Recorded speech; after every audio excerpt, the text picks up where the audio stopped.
पिछले क्लास में हम लोग रिलेशंस के बारे में बेसिक जानकारी लिए थे। इस क्लास में हम लोग टाइप्स ऑफ रिलेशंस सीखेंगे। अब चलिए कुछ बेसिक बात पुनः रिपीट कर दे आपको। तो चलिए, यह आपका सेट ए है जिसका एलिमेंट है 1, 2, 3। देखिए, पिछले क्लास में हम लोग रिलेशन ए से बी में सीखे थे। रिलेशन ए से ए में भी हो सकता है, बी से बी में भी हो सकता है, ए से बी में भी हो सकता है, बी से ए में भी हो सकता है। ऐसा नहीं कि ए से ए में रिलेशन नहीं होगा, ये बात नहीं। ए से ए में भी रिलेशन होगा, बी से बी में भी रिलेशन होगा, ए से बी में भी रिलेशन होगा, बी से ए में भी रिलेशन होगा। कोई दो सेट है, चाहे वो सेम हो चाहे डिफरेंट हो, एक दूसरे में रिलेशन एग्जिस्ट करेगा। तो चलिए, लेट ए इक्वल टू 1, 2, 3। अब ए क्रॉस है तो 1, 2, 3, 1, 2, 3। तो यह आपका एलिमेंट हो गया 1, 1, 1, 2, 1, 3, 2, 1, 2, 2, 2, 3, 3, 1, 3, 2, 3 लिख दिए। अब आप जानते हैं कि ए क्रॉस ए के जितने सबसेट्स होंगे वे सारे के सारे रिलेशंस कहे जाएंगे ए से ए में। All possible subsets of A cross A is called a relation from A to A. अब चलिए, तो इसके सबसेट कितने होंगे? तो इसके सबसेट जितने एलिमेंट हैं, आप जानते हैं कि n एलिमेंट है तो subset 2 to the power n होता है। तो यहाँ एलिमेंट 9 है तो सबसेट होंगे 2 के पावर 9 अर्थात 512। आप समझ गए कि यहाँ रिलेशन की संख्या जो होगी वह 512 होगी। अब चलिए 2 4 आपको लिख के बता दें। जैसे R बिना एलिमेंट वाला, R1 एक एलिमेंट वाला, R2 एक एलिमेंट वाला, R3 एक एलिमेंट वाला, ऐसे ऐसे R1, R2, R3 ऐसे जैसा ऐसा जो लिख रहे हैं ऐसा ऐसा आप कितना लिख सकते हैं? तो 512 लिख सकते हैं।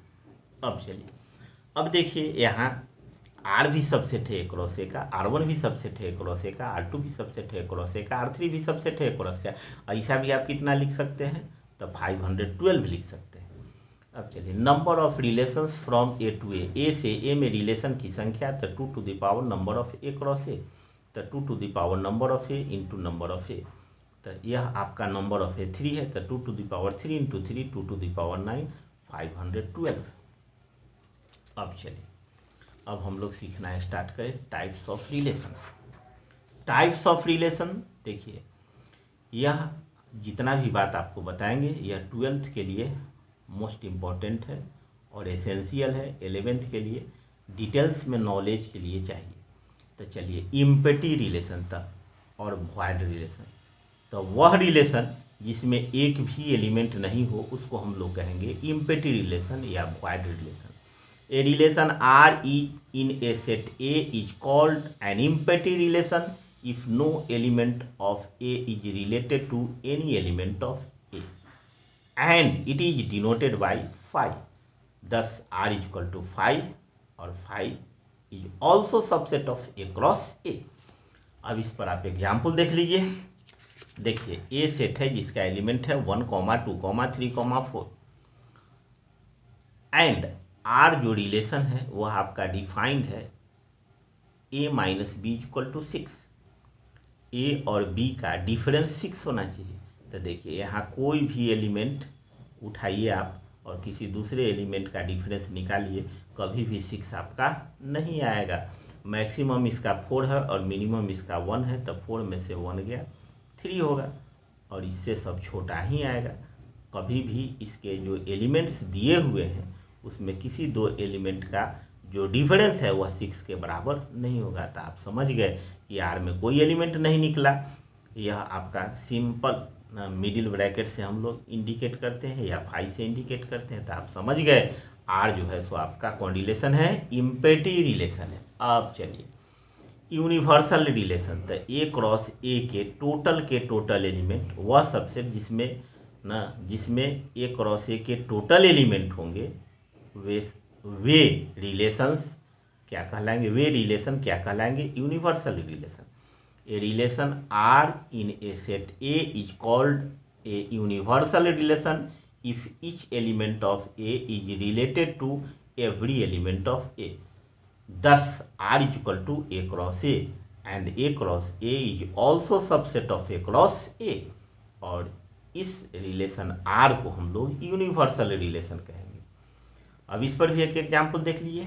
लेट ए सेट है जिसका एलिमेंट है 1, 2 अब चलिए 1 क्रॉस ए निकालिएगा तो इसका एलिमेंट होगा 1 1 1 2 2 1 2 2, 4 गो एलिमेंट होगा। तो यहाँ रिलेशन का एलिमेंट हो गया 1 1 1 2 2 1 और 2 2, और यह किसके बराबर हो गया 1 क्रॉस ए के। तो यह जो रिलेशन आर है तो कौन रिलेशन कहलाएगा, यूनिवर्सल रिलेशन कहलाएगा, is the universal relation in A. अब चलिए नेक्स्ट देखिए आप आइडेंटिटी रिलेशन। तो आइडेंटिटी रिलेशन क्या है, देखिए इसको हम लोग IA से इंडिकेट करेंगे और इसके जो भी एलिमेंट होंगे A, के फॉर्म में होंगे, वेयर ए एलिमेंट है कैपिटल ए का। मतलब जैसे सेट का एलिमेंट 1 2 3 है तो 1 1 2 2 और 3 3, इससे एक भी अधिक नहीं हो सकता है, न इससे एक कम हो सकता है। The relation IA A, such that a element है ए का is called the identity relation on A. अब इस पर एग्जाम्पल देख लीजिए, ए सेट है जिसका एलिमेंट है 1 2 3 और आइडेंटिटी रिलेशन आपका हो गया 1 1 2 2 और 3 3। इससे न एक कम होगा न इससे एक ज़्यादा होगा। यह क्या कहलाएगा, is the identity relation on capital A या identity relation on set A. अब चलिए नेक्स्ट आपको समझा दें वेरियस टाइप्स ऑफ रिलेशंस। मान लिया कि ए सेट है जिसका एलिमेंट है 1 2 3। Let A be a non empty set, A जो है सो non empty set, then a relation R on A is said to be reflexive. पहला है आपका रिफ्लेक्सिव। तो इसमें क्या है कि ए एलिमेंट है आर का, फॉर ईच ए एलिमेंट है ए का। तो आप समझ गए, अभी जितना बात आपको हम आइडेंटिटी रिलेशन में सीखा है वह बात रिफ्लेक्सिव में बोल दी है। मतलब कि सबके सब आइडेंटिटी रिलेशन रिफ्लेक्सिव होगा, लेकिन सबके सब रिफ्लेक्सिव रिलेशन आइडेंटिटी नहीं होगा। अब देखिए यहाँ कहता है ए एलिमेंट है आर का, फॉर ईच ए एलिमेंट है ए का, और वहाँ जो है सो केवल जो एलिमेंट दिए हुए हैं वे अपने आप से रिलेटेड होने चाहिए, उससे एक एक्स्ट्रा नहीं होना चाहिए। लेकिन यहाँ एक्स्ट्रा हो उससे कोई फर्क रिफ्लेक्सिव रिलेशन पर नहीं पड़ता है। हाँ, 1 1 2 2 3 3 से एक को कम नहीं होना चाहिए, लेकिन ज़्यादा है तो अभी वह आपका रिफ्लेक्सिव रिलेशन होगा। रिफ्लेक्सिव रिलेशन का कंडीशन हुआ कि सेम वाला ए एलिमेंट है आर का, फॉर ईच ए एलिमेंट है ए का।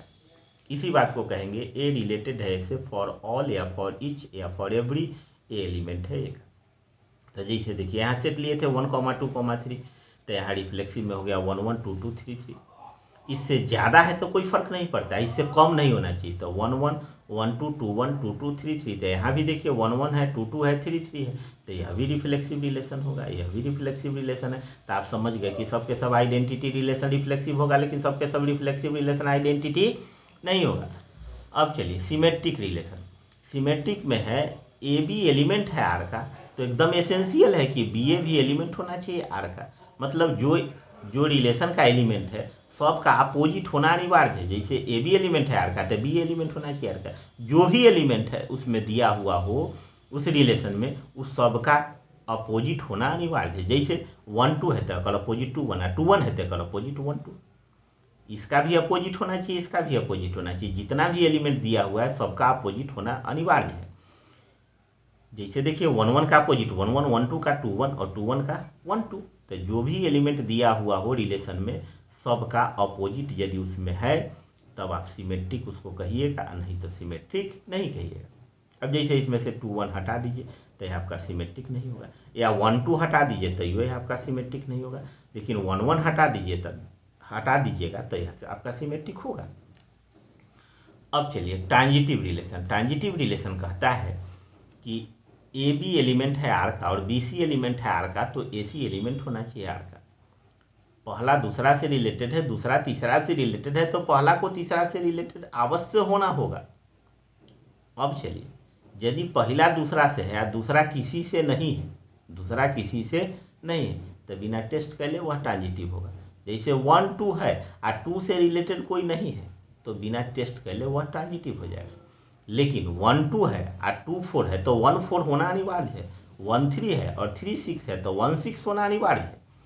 तो आप समझ गए ए रिलेटेड है बी से एंड बी रिलेटेड है सी से, इम्प्लाइज ए रिलेटेड है सी से। For all A B C element है ए का, कैपिटल ए का जो सेट दिया हुआ है उसका। अब चलिए यहाँ देखिए 1 2 2 1 तो 1 1 है। अब चलिए 2 1 और 1 2 तो 2 2 तो 2 2 भी है। तो ये आपका ट्रांजिटिव रिलेशन हुआ। अब देखिए, अब दूसरा एग्जाम्पल देते हैं। 2 3 3 2 2 3 3 2 तो 2 2 तो 2 2 है। 3 2 और 2 3 तो 3 3 तो 3 3 भी है। तो यह भी आपका ट्रांजिटिव रिलेशन हो गया। अब चलिए अब सीखिए इक्विवेलेंस रिलेशन। तो वह रिलेशन जो रिफ्लेक्सिव भी हो, सिमेट्रिक भी हो और ट्रांजिटिव भी हो, उसको हम लोग इक्विवेलेंस रिलेशन कहेंगे। यदि इन तीनों में एक भी कंडीशन का पालन नहीं करता है तो आपका इक्विवेलेंस रिलेशन नहीं होगा। A relation R in a set A is said to be an equivalence relation if number 1 R be reflexive relation, number 2 R be symmetric relation, number 3 R be transitive relation. अब देखिए यहाँ 1 1 1 2 तो 1 2 है, 1 2 2 1 तो 1 1 है, 2 1 और 1 2 तो 2 2 है, तो 2 2 है। अब चलिए यहाँ देखिए 3 3 है और 3 कौनों से रिलेटेड नहीं है तो आपको ट्रांजिटिव चेक करने की जरूरत नहीं हो, ऑटोमेटिकली ट्रांजिटिव हो जाएगा। अब चलिए 2 3 और 3 2 तो 2 2 है, 3 2 और 2 3 तो 3 3 3 3 भी है। अब देखिए 1 1 है और 1 किसी से रिलेटेड नहीं है तो ऑटोमेटिकली यह ट्रांजिटिव हो गया, ट्रांजिटिव टेस्ट करने की जरूरत नहीं है। अब चलिए अब देखिए antisymmetric relation. Antisymmetric relation क्या कहता है कि ए रिलेटेड है बी से एंड बी रिलेटेड है ए से, इम्प्लाइज ए बराबर B for all A B element है ए का, या ए बी एलिमेंट है आर का एंड बी एलिमेंट है आर का तो ए बराबर बी फॉर ऑल या for every A B element है कैपिटल ए का। तो यह आपका एंटी सिमेट्रिक रिलेशन होगा। अब इस पर एग्जाम्पल देखिए A less than equal to B and B less than equal to A B से छोटा है या बराबर है, बी ए से छोटा है या बराबर है। तो देखिए न ए बी से छोटा है न बी ए से छोटा है, दोनों एक साथ नहीं हो सकता है, इसका मतलब कि ए और बी आपस में बराबर है। अब चलिए ए का सब एलिमेंट बी में, ए सबसेट है बी का, बी सबसेट है ए का, ए का सब एलिमेंट बी में, बी का सब एलिमेंट ए में, इसका मतलब कि ए और बी इक्वल सेट है। तो यह आपका एंटी सिमेट्रिक रिलेशन होगा। अब नेक्स्ट क्लास में एनसीईआरटी का रिलेशन का क्वेश्चन हम लोग डिस्कस करेंगे।